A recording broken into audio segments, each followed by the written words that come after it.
Okay, welcome to the power of an effective improvement and training strategy, where you're going to learn how to discover how to drive improvement into the DNA of your organization for a great culture and ever improving performance.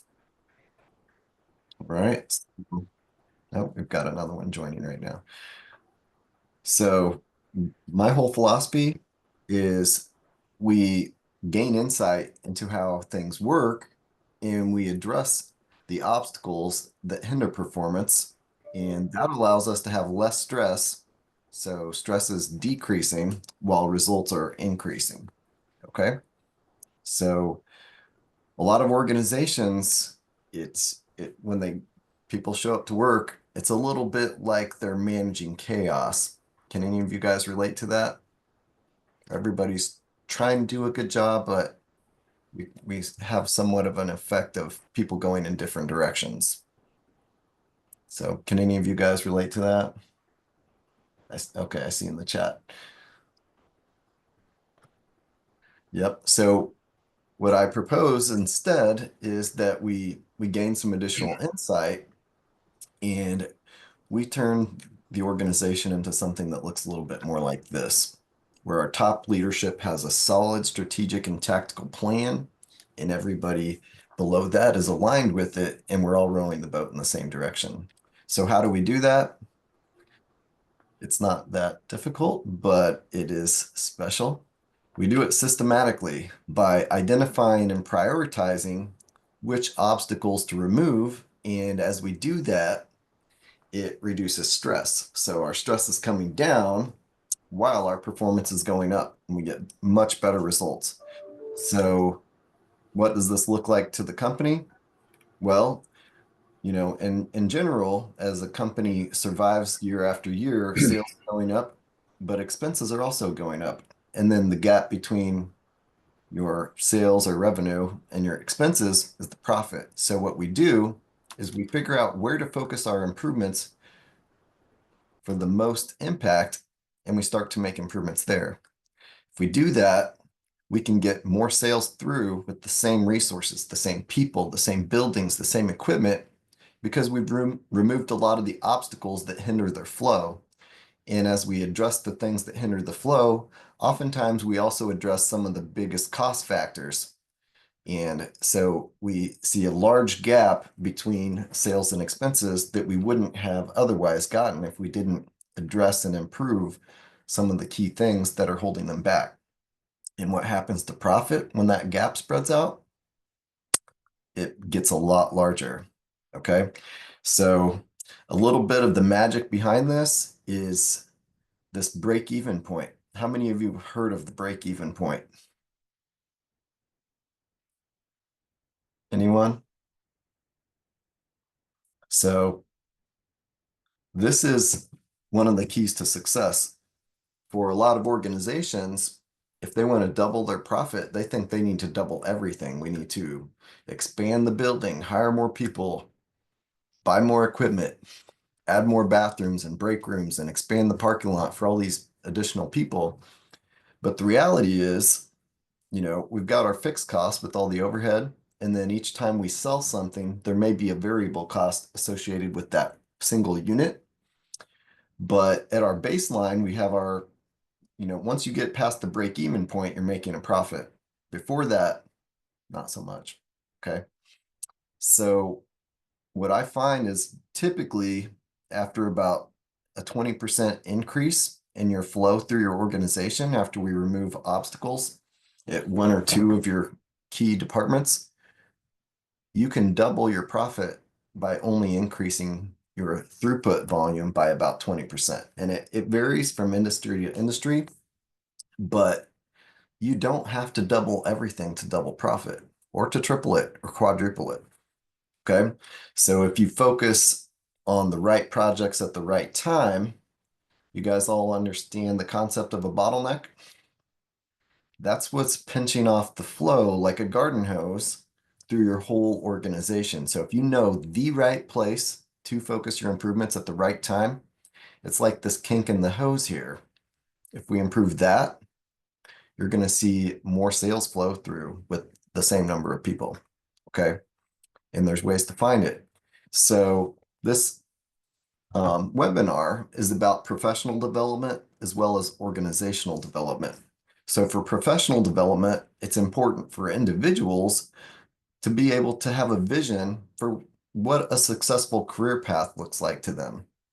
So as an organization, by doing that, it's got a lot of benefits for the organization as well as for the individual. Okay. So they need skills to be effective in their current role. So this can help them to make their own processes better and deliver more results to the other parts of the organization that take their results and run with them as their inputs into their processes.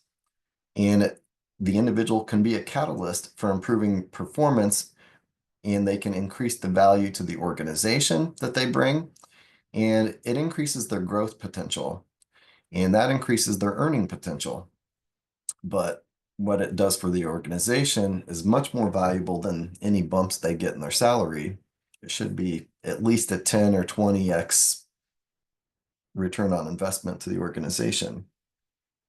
So for the organizations, if they come up with a professional development plan for their people, they're going to have better retainment, meaning lower turnover.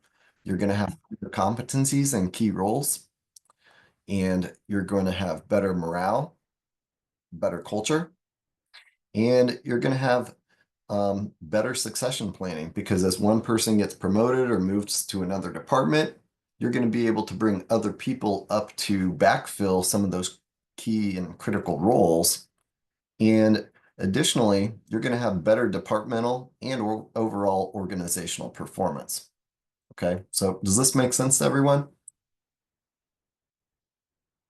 With the group that I have here, I kind of feel like I might be preaching to the choir, right? So I want to introduce you to this organizational effectiveness matrix. All right. For organizations to be successful, we need people skills, right? Because we got to interact with people no matter what we're doing. And we also need process-oriented skills.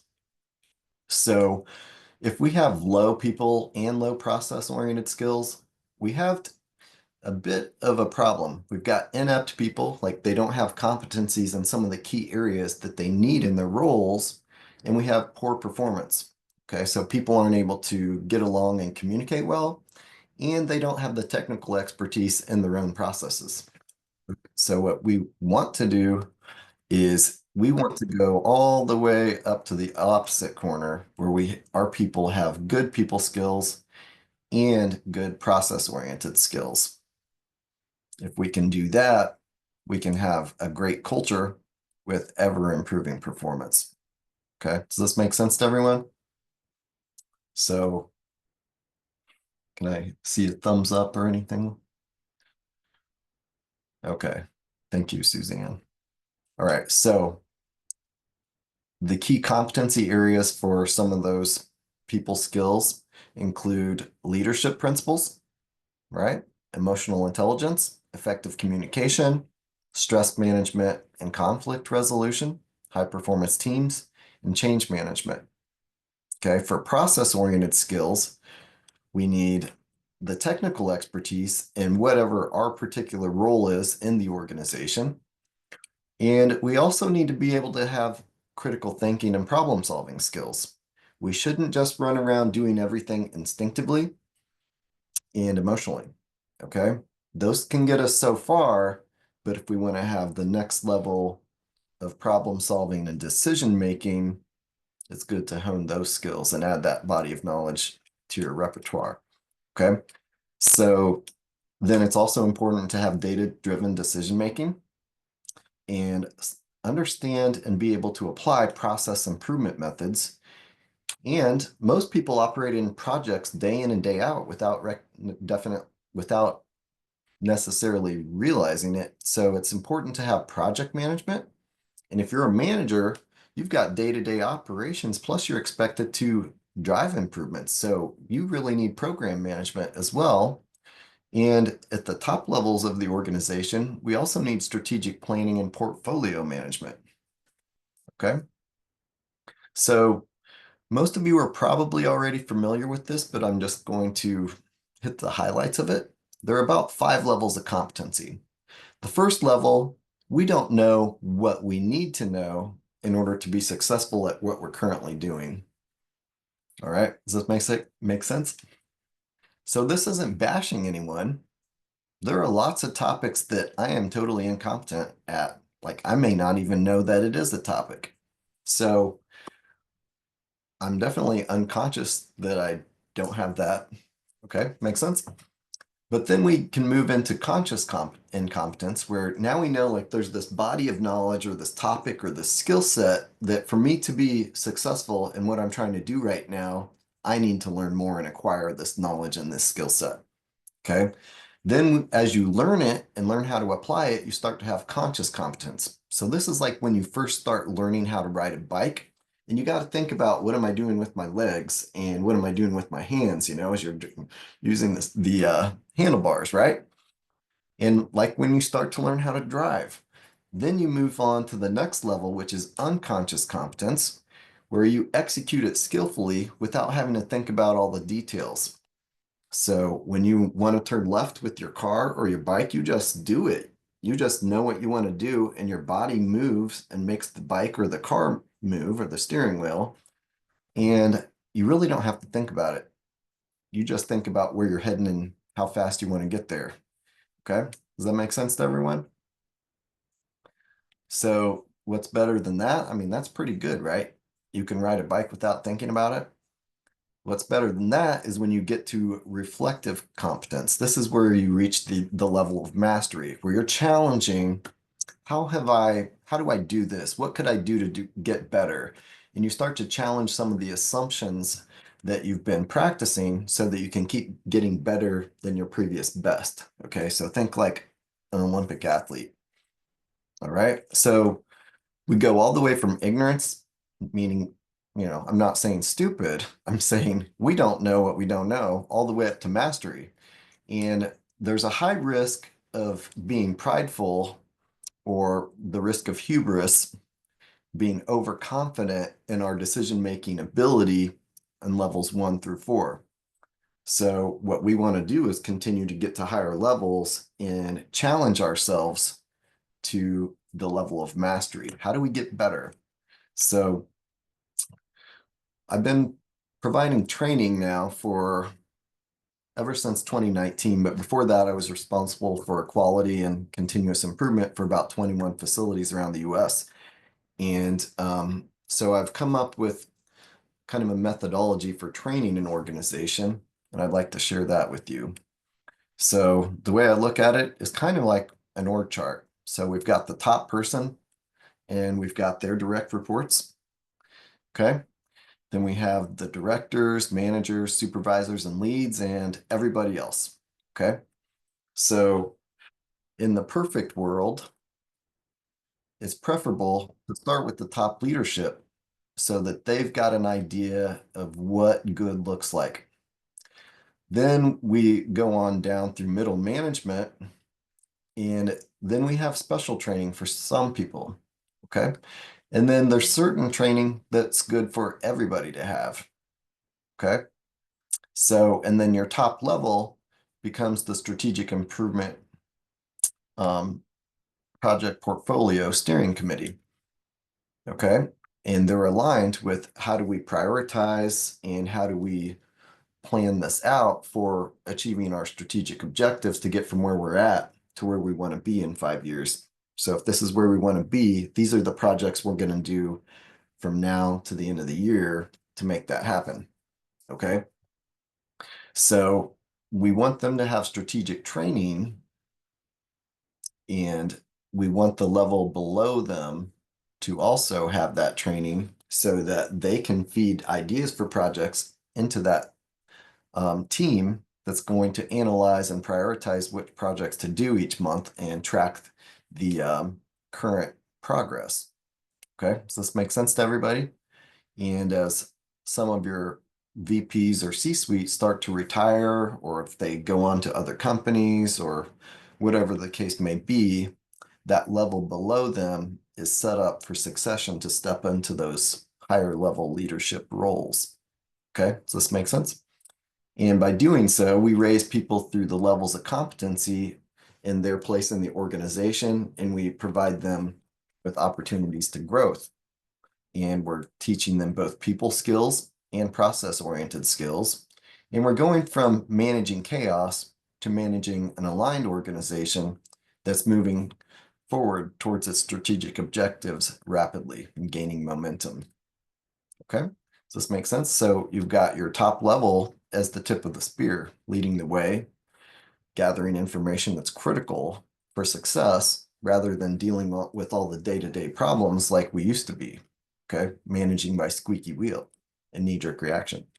Okay, and then you have your upper and mid-level management right behind that, and then everyone else. Okay, so that we've got all of our resources aligned at making the organization better and driving better results. So I've, after teaching classes for about 13 years now, I've noticed which ones make the most sense to kind of put together in a group so that people have a well-rounded set of tools in their toolbox. So I call these attainable superpowers, core continuous improvement skills. In level 1, you've got intro to lean, critical thinking, data-driven continuous improvement, fundamentals of problem solving, and basics of project management. Level 2, you have some how to implement tools. And so we have implementing 5S, mistake proofing, setup time reduction, effective corrective actions, and basics of standard work. So why do I call these attainable superpowers?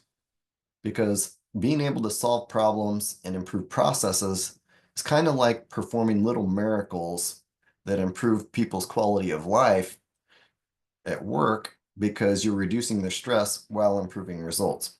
Okay. And then for level 3, we've got continuous improvement leadership fundamentals, which is really top-notch class that I haven't seen anybody offer anything like that.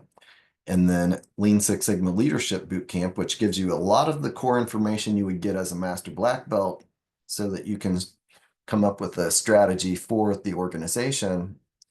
I felt like that class was needed because how many executives are going to go all the way through Green Belt, Black Belt, and Master Black Belt so that they can have a solid understanding of how to develop a strategy, right? So I give them a chunk of that without having to spend years and years to get there. Okay, so this is another unique class that I have never seen anyone else offer.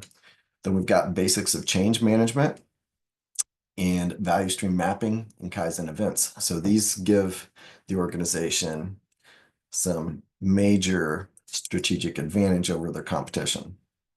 Okay, so here's an example of a professional development training plan. If I bought a company, this is what I would do. I would take the top level executive leadership and I would put them through level 3 training. So they would get the continuous improvement leadership fundamentals, Lean Six Sigma leadership bootcamp, basics of change management, value stream mapping, and Kaizen events. Then I would have them go through level 1 and level 2. Why? Because even though they're already very smart, very capable people, they might need a refresher on some of these things. And also, I want them to set an example of what good looks like and apply this stuff to their own processes. And for the people below them that are going to get delegated tons of projects and problem solving and process improvements to work on, know what to expect from them and lead by example. Likewise with level 2, that a lot of projects regarding level 2 type things, if they should be able to apply those in their own processes, but also they'll be able to give better direction and set the expectations for what good looks like if they know it better. Okay. So then for your process improvement, continuous improvement, quality and engineering staff, I would get those guys up to green belt at least, and I'd have them go through levels 1, 2, and 3. And for advanced people, I would have at least one black belt in the organization. Okay. And then if you've got a larger organization, you could probably handle about one black belt per 100 people. And then for middle management, I would get them all through yellow belt. They should be able to be data-driven decision makers and solving problems in their own processes and following plan, do, check, act to constantly remove some of the obstacles they're facing day in and day out. And then I'd put them through level 1, 2, and 3, but I would put them through level 3 later, okay, after the first level, the first group of executives. And then for all other employees and staff, I would put them through core CI skills level 1 and 2. So if you're developing a customized training organizational plan, so it's professional development organization wide, I would do something like this. Imagine these are months, and I would start with the tip of the spear. Okay. Otherwise, other people are going to feel like they're swimming upstream, and these guys can really put together a solid strategy that's going to get results immediately. Okay. So this is probably going to take a month or two, depending on how aggressive they are at it. Okay. Then I would put them through yellow belt. Okay. And I would put your key process improvement, quality and engineering people through it as well. And if they've already got it, I would go ahead and put those guys in green belt. And for middle management, I would get them through there as well. Then I would go through core CI skills level 1, get anyone through here that doesn't have green belt yet, all the way through it. And some of your key middle managers that have that are more advanced, I get them through green belt. And then core people skills level 1. Then I would get 1 or 2 people through black belt, depending on the size of the company, and make sure that they really get it and that they can lead some successful projects straight out of the gate that have a good impact for the organization. So you can demonstrate to the rest of the organization that this stuff works and um, make people's jobs less stressful while you're getting better results. Okay. And then I would continue to get the rest of the organization through the various levels. Okay. So does this make sense to everybody? You're basically coming up with which parts of the organization should have what training at what point in time. And you can sit down and look at what's their current situation and figure out who gets what over what period of time. But it's important to have a plan. Okay. Does this make sense to everybody?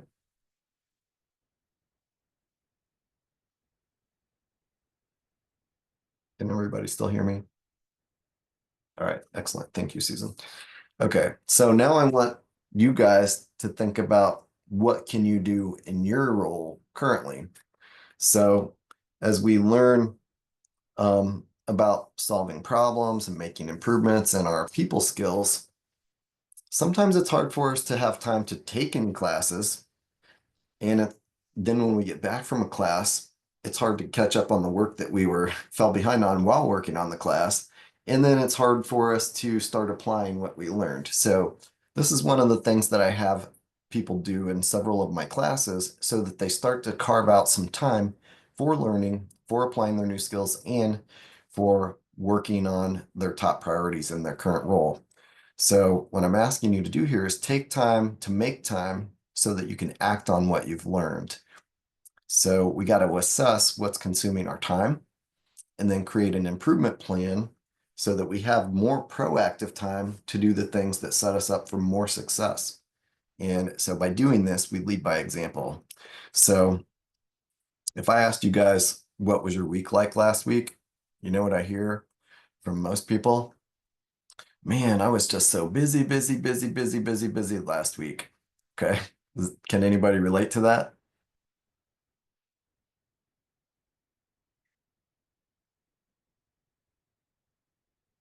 Yeah, definitely, including myself. Okay. But sometimes it's kind of overwhelming.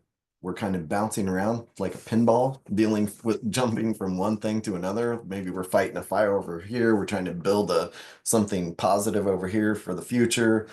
And we're playing whack-a-mole over here with these other little things that pop up. You guys know what I'm talking about with whack-a-mole? Okay. So you can break down your time into 3 main categories. Time that time that you spent working on driving towards your primary goals, time that you spent that you have to do things that enable you to work towards driving towards those primary goals. And then we have this other chunk of time where you're not driving towards enabling or driving towards the goals. Okay. Is this helpful to just have these three buckets and know, like, hey, man, a third of my time or a fourth of my time was just wasted? Is that helpful for you? For me, it's just frustrating. So, what do we want to know? We want to know what it was that was wasting our time. What is the biggest subcategory that we can attack to make this thing shrink? Right? Likewise here, likewise here. Okay. Now we have something that's more actionable. You see these little Pareto charts, right? So now you can start to think about, like, this is what my week actually looked like last week. So what can I eliminate so that next week is not like this again, right? So maybe there's some low-hanging fruit. Maybe I can knock out a big one. Maybe I can't get the second one, but maybe I can knock out another one here, another one here, another one here. And hey, what about this thing? It's like driving towards my goal, but maybe that's someone else's job. Maybe it can be delegated, or maybe IT can help me out. And instead of me making this report, it can be like automatic. Okay, makes sense? So then your time looks a little bit like this. Instead of spending your whole week in chaos, you're getting your whole job done maybe by Thursday. Okay, with less stress. So what's left here, think about what can be, if it can't be eliminated, what could be reduced? Okay, so maybe we can cut a few of these in half and we end up with something like this. So now maybe you're able to get your job done by like Wednesday. Wouldn't that be great? You could pick up a day or two per week so that you can start learning more and applying that, plus just focusing more in the green zone, right? Getting more of your stuff done. So I find that this is relatively common. People that are um, at a decent level in their organization, they get swamped with so much stuff, it's hard to make much progress. Okay, because they're constantly bouncing between so many different things. But you might be able to reduce as much as 50% of your time because a large chunk is actually getting consumed by interference. And if you can do that, that means you can get more than twice as much done, possibly. Okay, doesn't that sound good? So as a result of this webinar, what I encourage you guys to do is start by identifying your top three priorities. What are the most important things for you to focus on achieving? Like, if I could do these three things, I would get a glowing review in my 6 month or 1 year review. Okay, does that make sense? Most likely be up for a raise, a promotion, bonus, whatever, however they work at your organization. Okay. And then I want you to come up with, what are my top 10 interferences that block me and hinder me from focusing on my top three priorities. Then I'm going to send you guys a form that you can use to track it. Track your top priorities, how much time do you spend on them versus how many times did you get interfered with and how much time did that waste? Track it for a week. See what it's like to be you for a week. All right, with some data. All right. Then that's like, boom, mind blowing. It's like, really? That meetings consume that much of my week? Then you can start to prioritize what to change to reduce the interference. Why do we have this meeting? Oh, we need information out of this person and this person and this person. Is there any way that we might be able to do that besides phone calls and emails and meetings? Probably. Okay. So anyways, whatever it is that's eating up your time, there's probably alternatives that you could do to avoid some of that. So prioritize what to eliminate, what to reduce, then come up with a strategic and tactical improvement plan to win back your schedule. Okay. So to do this, it's important to collaborate with other people so you don't just like save yourself time and then blow their schedule up. Okay. Makes sense. And you're going to learn, if you take any classes from me, you would learn how to do plan, do, check, act, so that you could essentially come up with a plan, see if it do it, see if it works, and then make that your new habit. Okay. But you don't have to take my class to do that. I encourage you to do that on your own now. Okay. And whatever you come up with, like I'm going to do this, this, and this to eliminate these things, reduce these things, track it. Say, like, this is my list of actions, track it to completion. Set a target date for getting it done. Because if you don't set a target date, it's going to go to the bottom of the list versus anything that pops up and does have a sense of urgency.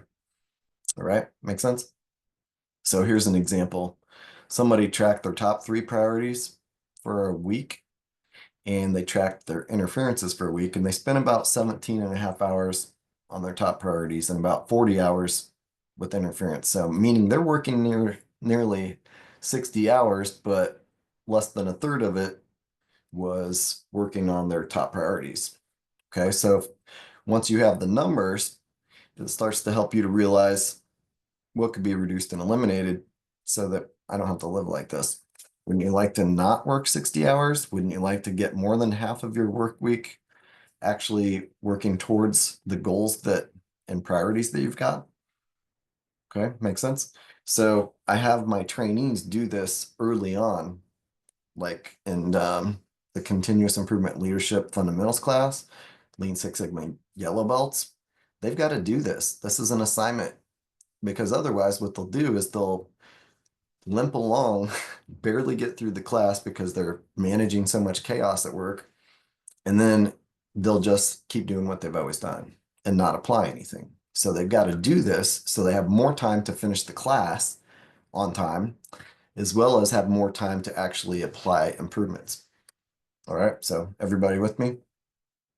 So let's say some organization decides they want to start making improvements, reduce people's stress, get better results. This is how you kick it off. How do we launch the improvement project portfolio? Okay, this is figuring out where to focus our improvements to reach our strategic objectives sooner rather than later.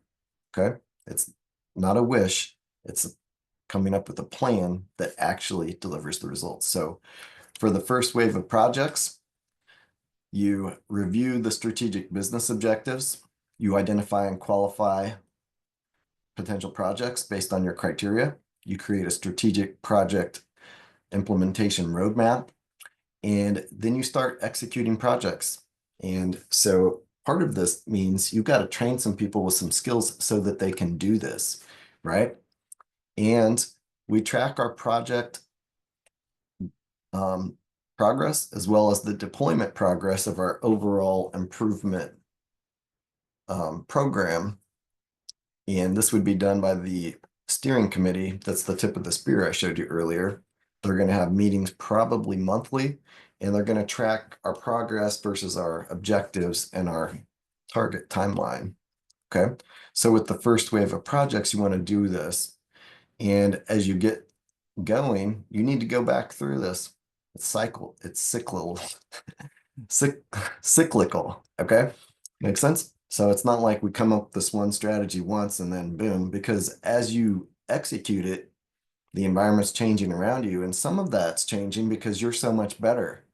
Okay. So then we've got to prioritize what to improve. So there's some tools that they learn in their level 3 training, right? SWOT analysis, risk analysis, opportunity analysis, SIPOC maps, flow charts, Pareto charts, and they learn about value stream maps. And then we can start to figure out like which parts of our organization should we make improvements at first, and learn which types of skills and tools and methods should we use in which parts of the organization in what sequence. Okay, so you see the ones I circled in red? Those are key opportunities. Each time we attack one of those things, it's going to have a profound impact on the organization, plus the people in those departments and the other people in departments they interact with, they're interdependent with. Okay, so here's an example of when I was doing this at one plant. I followed a unit all the way through all the stations, looked at how many stations there were, figured out how much time per unit it takes to get through a station, and then I figured out where is our first bottleneck, second one, third one, and fourth one, so we know like the sequence of which stations to improve, and in order to always be improving the results of that plant every time we make an improvement, not just be those people running around saying a lot of little improvements will add up over time. Or like every single time we do an improvement, it's going to add up now, not eventually. Okay, makes sense? So there's some key things to keep in mind when we're working with organizations and we're working with adults. Okay. Um, Training provides the opportunity to learn. We're providing all these concepts, all these skills, and we're pushing it to the people. Okay. Make sense? So for learning to happen, the people that are getting the training have to receive it and pull it into themselves. Okay, so this just provides potential to get results. Then, in order for performance to go up, they actually have to apply it. Okay, thus the time exercise, right? And we don't want people starting training but not finishing it either. So that's why the time exercise comes on the first day. Make sense? So, and then different people are motivated for different reasons. So we address those throughout our training. And adult learners have some preferences. They need a comfortable environment. They need to have, they need to be focused on key ideas and concepts and principles, things that are applicable to their jobs. They actually want experiential learning. So they want to learn things that are going to be useful immediately and figure out how to apply it to their jobs. So some barriers to adult learning, finding the time and money to take the classes, having the time to actually apply it. Sometimes there's hearing difficulties, seeing difficulties. Sometimes memory is an issue. Sometimes attention span is an issue. Sometimes dyslexia or dysgraphia are issues. Okay. So another thing for adult learners is there's a negative effect of not applying what has been learned quickly. So um, there's an effect like whatever information we're sharing, there's the opportunity to absorb 100% of it if they are focused. So we got to keep them engaged to make that happen. But within 20 minutes, they already lose like 42%. Within an hour, they've lost 56%. By the time you reach 6 days, if people have not like reviewed the information or started applying it, they've lost 75% of it. Within a month, they've lost about 80%. Okay. So that's why I'm going to show you what I'm going to show you next. Okay. If an organization decides they want to get better, they're going to take it serious. Staying the same is not good enough anymore. We're going to do this. I recommend level 3 core CI training for the top level. Okay. Get them united, get them rowing the boat in the same direction, come up with a solid strategy, right? They become the strategic improvement project portfolio steering committee. All right. Then get some of them to yellow belt. Okay. Because they need to be making improvements at a high level in their own departments, their playground, right? Their sandbox. Okay. And certain people should go ahead and get green belt training. Okay.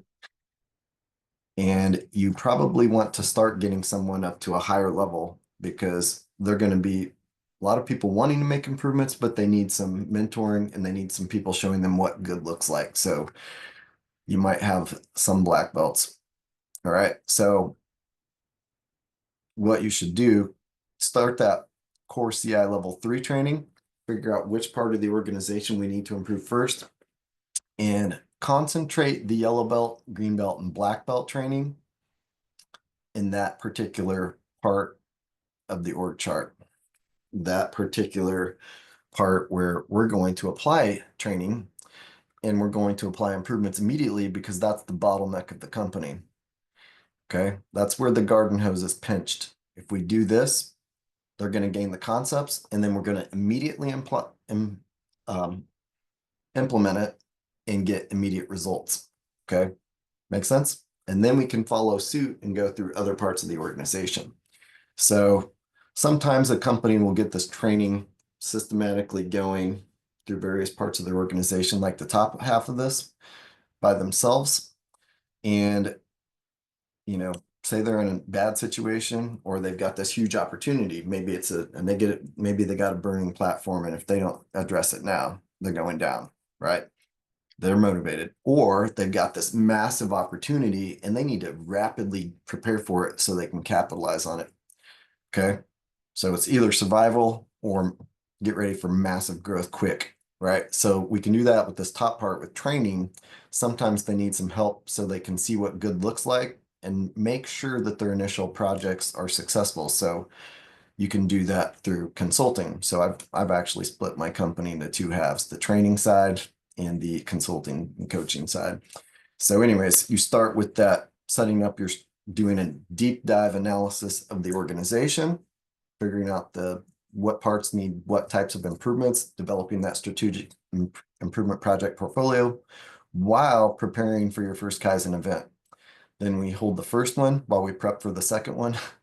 And we get those people that were getting yellow belt, green belt, black belt training trained up through by the time you get done with your first Kaizen event. And then you're launching projects that where they can earn their black belt simultaneously while you're doing a series of Kaizen events and you keep improving department by department. Okay. Makes sense. So you can develop a strategic rapid improvement plan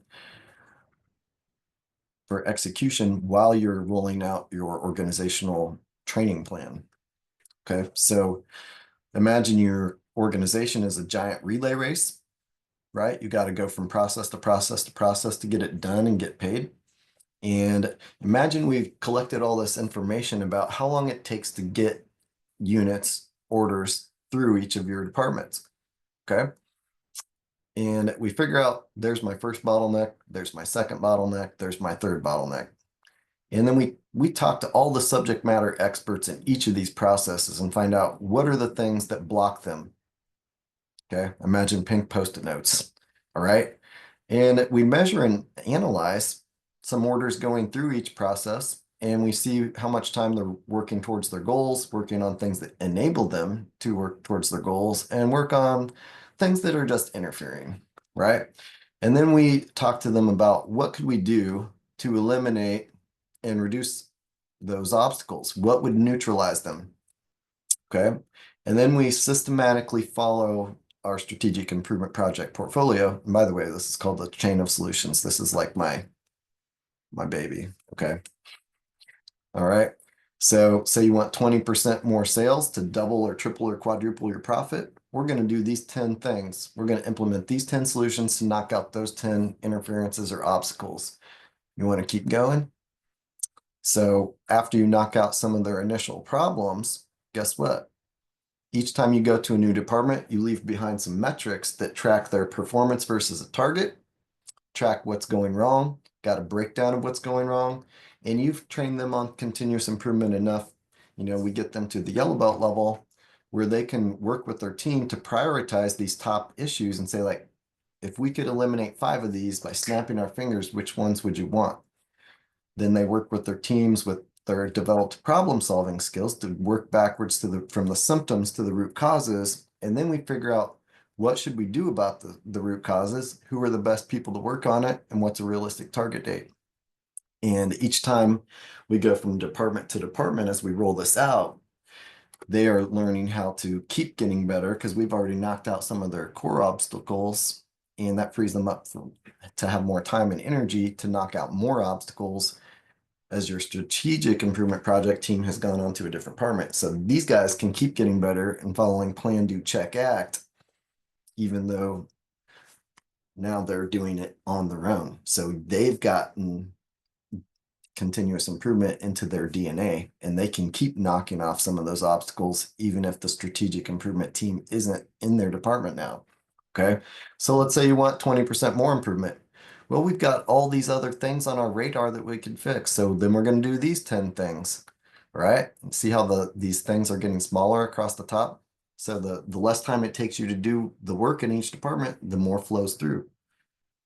We've got the same people and equipment, right?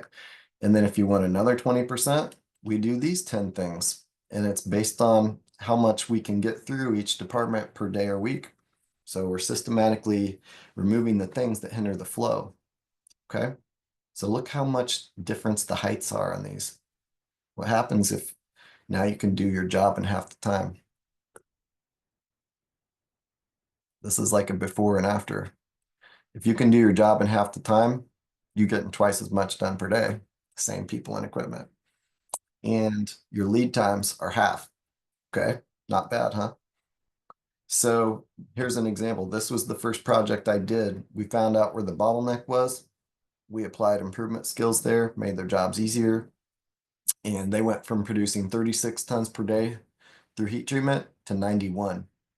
Okay, this project took 6 months. It should have taken 3. If that tip of the spear would have went through level 3 training, would have taken 3. The reason it took twice as long was waiting for approvals. Okay. So we went from working 24/7 in that department to 24 hours and 5 days, so 3 shifts, 5 days a week. We went from 48 hours of overtime a week to 4 voluntary hours of overtime, and it was mandatory when it was 48. And so this actually saved us 250,000 a year in overtime, but we gave 50,000 of it back to the people in the department. So we cut that savings down to 200,000 plus not running on the weekends save us $50,000 per month in utilities. Our on-time delivery went from 34% to 82%. Our lead times went from 10 weeks to 7 weeks, and it was continuing to decrease. And we actually got 25% more sales through the organization just with this one project because it was at the bottleneck. Okay. We spent $23,000 and this had $8.6 million impact per year on profit. Okay. That's what happens when you focus your improvement projects at the right place at the right time. Okay. Makes sense? All right. So it took 6 months for us to do that. And that was phase one. It opened the door for us to do a lot of other things. So benefits of this, customers' satisfaction is going to go up because you got better on-time delivery, better lead times, and better quality. The company benefits are going to be increased throughput. They're going to have more sales with the same people, right? Same equipment. You're going to have less inventory. You're going to have higher inventory turns, meaning better cash flow. Your operating expenses are going to come down. You're going to have less material waste, less rework, less overtime, less employee turnover because their jobs are less frustrating. For the employee satisfaction, it's going to be better because they got a better understanding of their processes. The employees, all the workers, supervisors, managers, maintenance, engineering, everybody related to each of the departments we improve is engaged in making that department better. They've got less effort, less frustration. They're more effective. They've got more confidence and they're more proud of where they go to work. Plus, they've got more increased potential for job security, better benefits, and increased pay. A company that's barely profitable, they're not looking around saying like, hey, let's give everybody a 10 or 15% raise this year just because we love them so much, right? If they're just like, oh man, are we going to make a profit this year? Increasing everybody's benefits is probably not at the top of their list. However, if they're hugely profitable, now that's on the table. Okay. We probably don't want our star players leaving. Okay. So you essentially learn how to take a company that's like gradually getting a little bit bigger over time and figuring out how to rapidly improve their sales while reducing expenses and driving profit way up. And this, if they do it the way that I just described to you, this might be a 3 to 6 month time span, and they're just getting started. Okay, so you got a good culture with improvement getting into the DNA and a very profitable company with high level of performance. Okay, so this is typically what I see happen.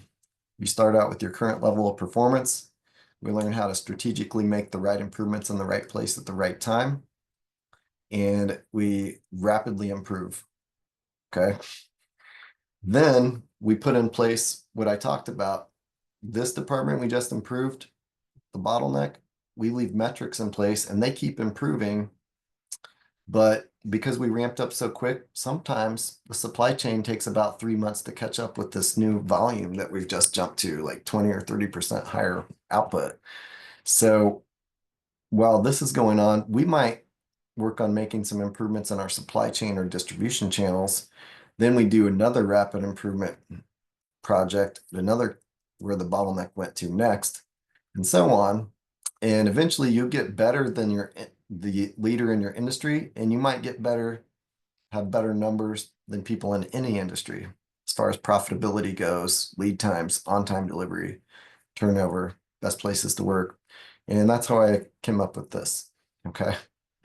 So I've got about 20 classes available, and you know, message me if you're interested in learning how to develop a professional development plan. If it's an individual, if you're at college and you want to work with companies in developing an organizational customized training program, I'm available to help with that as well. And so this is my current schedule. I usually post it about 3 months out, and I'm actually going to be holding a workshop. I'm going to do a free workshop series for companies. It's the first round I'm going to do free, and after that it's going to be expensive.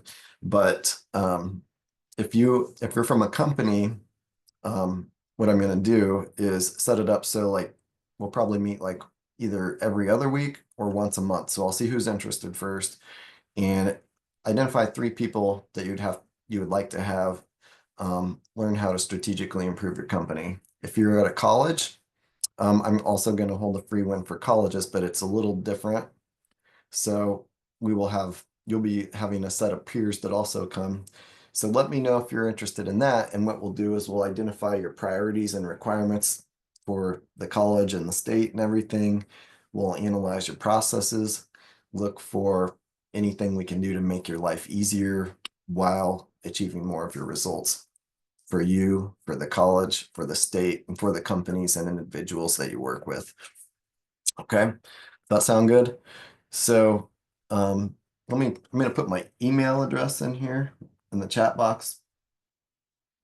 I think most of you already have it unless this was forwarded to you.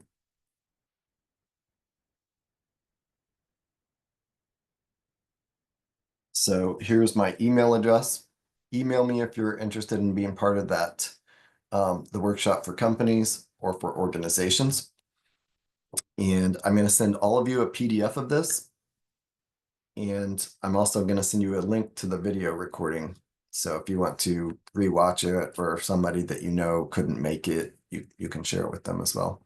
But I love doing this because it's like teaching people how to fish and feeding them for a lifetime rather than just doing an improvement project for people and feeding them for a day. Okay, makes sense? So I love what I do. You literally learn how to reduce people's stress by addressing the things that hinder them while improving their performance. Most people think like if I'm going to get better at performance, I'm going to have to work harder. And the way I like to do it is like you work diligently but smarter, and you scale up how much you can accomplish with your time, energy, and talent and capacities. So I'm going to stop the recording here and open it up for questions.